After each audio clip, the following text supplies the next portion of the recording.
Friends, subscribe to the channel and hit the bell so you don't miss our next stories. Today, we have an incredible journey into the heart of war, where we will meet a true monster born of desperation. And most importantly, I want to hear your opinion in the comments. Do you think the cruelty of war can be justified by the necessity of survival? Right? The summer of 1942. Heat, steel, and the smell of death. Imagine it. Summer, the year 1942. The Voronezh front. The air is thick, trembling with heat and distant cannonade. The earth shakes under the tracks. Soviet T-34 tanks, steel waves. Fast, formidable, invulnerable to much of what the Germans have are no longer a specter on the horizon, but a harsh reality, breaking through the defenses. German infantrymen, drenched in sweat, pressed themselves into their trenches. Their standard anti-tank guns, those door knockers, as they were already nicknamed, only leave scratches on the sloped armor of the 34s. Panic begins. That very tank panic, Panzer panic, that would later be written about in memoirs. And then, into this hell, onto the front lines, they arrive. Strange, tall, ugly machines. They have no turret. Instead, there's a crude, open-top steel cabin, and a long, thin barrel sticks out of it. They don't look like the formidable tigers or elegant panthers that would appear later. They look like a welder's nightmare, like a rushed and not very successful makeshift job. But when this contraption spews fire and steel, when a second later another T-34 bursts into flames like a torch, from a distance where it was considered invulnerable, everyone understands. The rules of the game have changed. This is the Marder III, the Martin, and its story is not the story of a genius engineer. It is a story of desperation, pragmatism, and the brutal logic of total war. It is the story of how a monster capable of turning the tide of battle was assembled from a pile of captured scrap metal. Sit back, it's going to be intense. We will look deep into the guts of this Frankenstein and understand why ugliness can sometimes be deadly effective. Chapter 1. Panzer Panic. How the T-34 and KV-1 broke the Blitzkrieg. To understand the martyr phenomenon, one must immerse oneself in the shock experienced by the Wehrmacht in 1941, early 1942. Operation Barbarossa. The Lightning War began brilliantly. Colossal encirclements near Minsk, Kiev, Vyazma. Millions of prisoners. It seemed the USSR was about to collapse. But autumn came, and then winter, and ghosts began to emerge from the mud and snow. At first, there were few of them, and German commanders dismissed the isolated cases as mistakes. But soon the ghosts became reality. The T-34 and the KV-1. Economic and technical background. Why the T-34 was a shock. Let's take a moment to look at this from an economic and resource perspective. The German tank industry before the war was geared towards quality, not mass production. The main tanks at the start of the war, the Panzer III and Panzer IV, were essentially products of a long evolution. Their production was complex, expensive, required highly skilled workers, and scarce resources like molybdenum for armor. Now look at the T-34. This was not just a tank. It was a concept born in the conditions of the total mobilization of Soviet industry.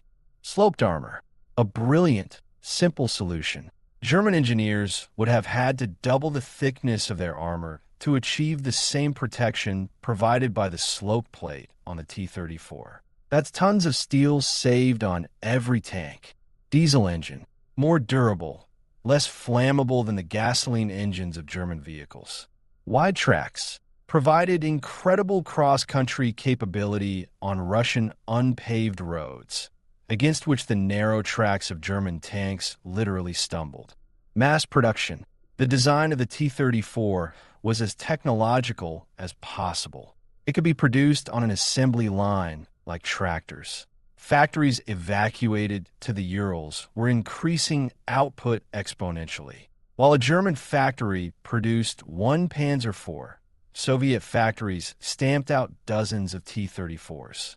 That's what Panzer Panic was. It was not just fear of a tank. It was fear of an entire system that could produce deadly machines faster, cheaper, and in greater numbers. General Guderian, the father of German tank forces, wrote in his reports with frank horror, "Our tanks are inferior in all respects to the Russian ones." Imagine yourself as a German tanker in your Panzer III with its short-barrel gun. You see the steel beast in your binoculars. You fire. The shell hits the frontal armor and ricochets, leaving only a dent. And it turns, and a moment later the world around you turns into hell. This feeling of powerlessness, that is the root from which the martyr grew. Chapter 2. Frankenstein from Trophies, the Birth of a Monster. So, the problem is set. The Russians have thousands of excellent tanks. The Germans have hundreds of obsolete and underpowered ones. To wait for the designers to draft and for the industry to master the production of new Wunderwaffe means to lose the war right now.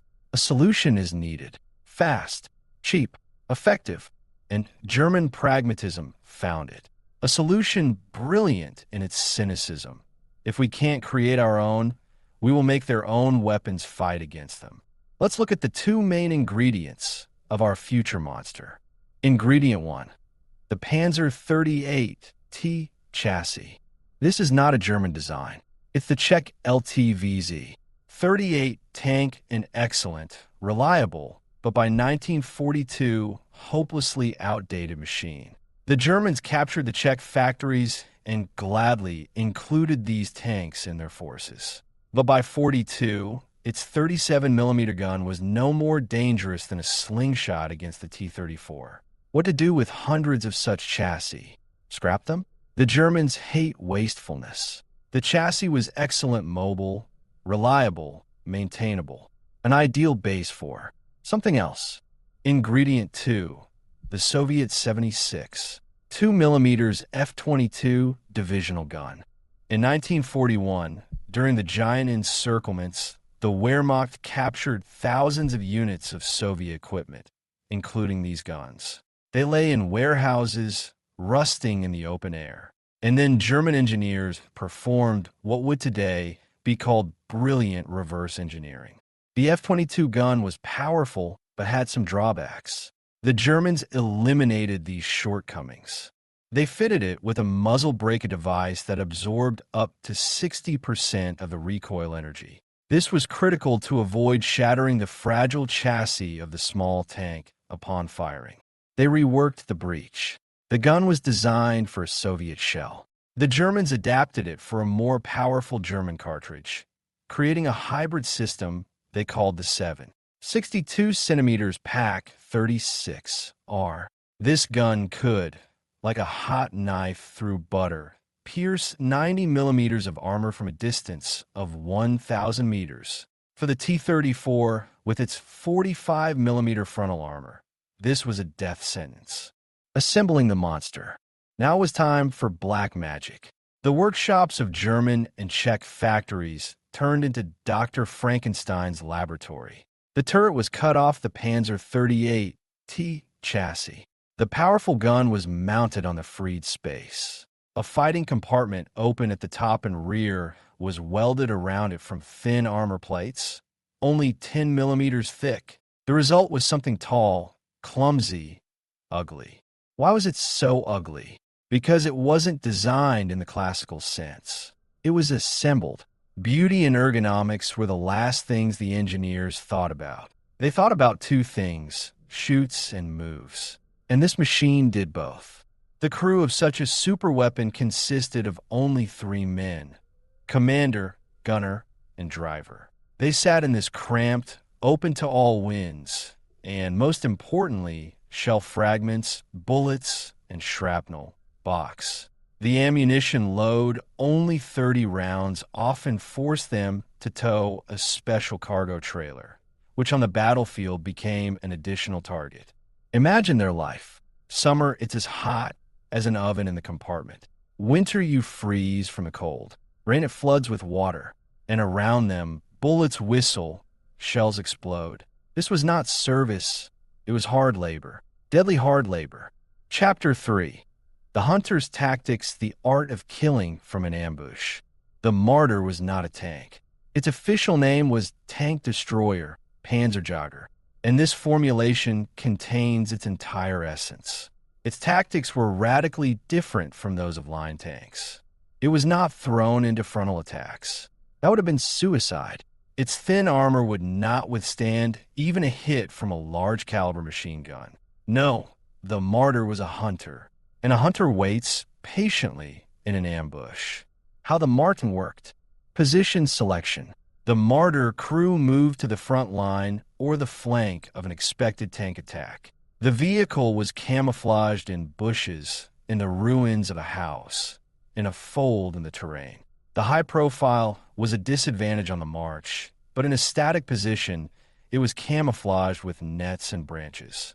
Waiting, the crew froze. The tension grew. They knew they would probably only have time for one, maximum 2 accurate shots.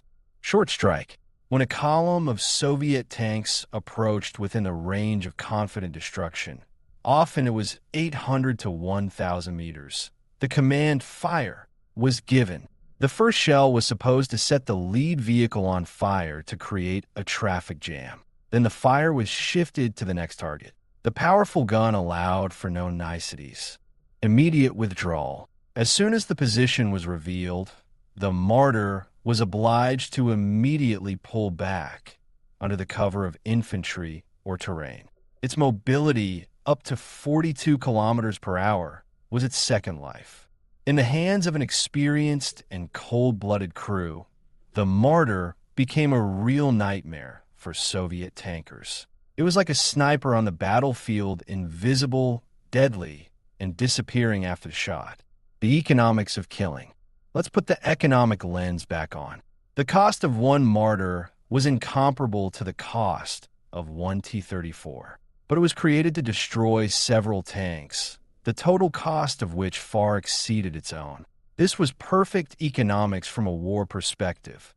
Minimum cost for maximum damage to the enemy. This was a weapon that paid for itself with interest. Factory workshops incapable of producing complex Panthers could stamp out dozens of such tank destroyers a month, giving the front at least some chance against the Soviet tank avalanche. Chapter 4. The price of improvisation, the hell inside the steel box. But for this effectiveness, a terrible price had to be paid, and it was paid not by the generals, but by the 3 men sitting inside the Marder. The open top compartment. This was the crew's main nightmare. From above, open sky. From the rear, nothing at all. Protection from shrapnel and aircraft machine guns? 0. Protection from infantry who could pelt the vehicle with grenades or Molotov cocktails? Practically 0. In British intelligence reports studying captured Marders in North Africa, it was written with cold British directness. The vehicle is vulnerable to any form of attack from the side, rear, or from the air.